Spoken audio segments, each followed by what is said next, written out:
Sean here again with another tip on how to use the principles we presented in the Bravo formula to help keep you motivated and to keep that personal motivation at its peak.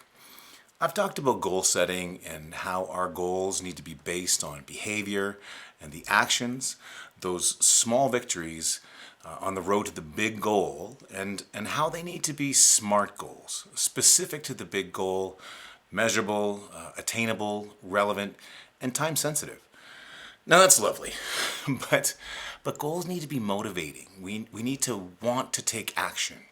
So I need to take my SMART goal and address my individuality, my emotional baggage, my personal characteristics, the traits and the beliefs that make me, well, me. Now I can't tell you how to do that, but I can tell you how I've done it. I've got a Jacob's ladder in the gym, and if you've never seen one of those, it's a continuous ladder. It's got 12-inch rungs on a 45-degree angle, and it's a very challenging cardio workout to say the least. I decided to conduct an experiment a couple years ago to see what would happen to my weight and my body composition if I did 10 miles on the ladder in 5 weeks.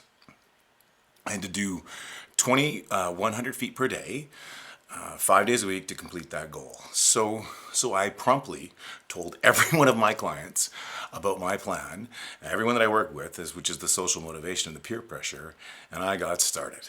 Well, I like lifting weights. I'm a fairly large person, and I was really struggling with this kind of intense endurance work.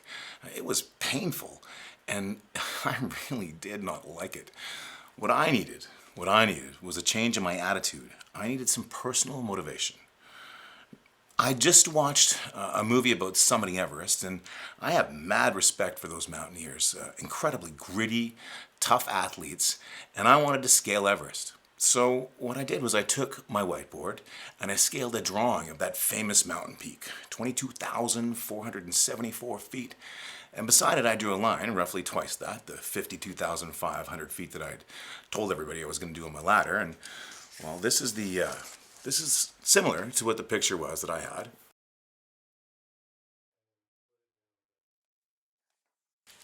Now, this idea of standards that we talked about earlier, so that's what I tried to use. So by changing the way I was looking at the challenge, I created some personal motivation. I put a check mark beside each line, a visual reminder of my small victory. And in my mind, I imagine myself pushing for the summit. It might seem silly, but it worked for me. And I was able to go from having to fake an injury and quit the challenge to completing it. Now back to the experiment. In the 5 weeks, I lost 10 pounds and 2.4% of my body fat. 80% of the weight loss could be attributed to actual body fat. I did the calculations.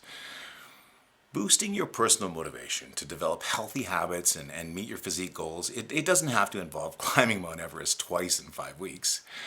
One of my friends and a long-term client, we trained together for over 10 years. Well, she used to volunteer at the local SPCA. She loved dogs.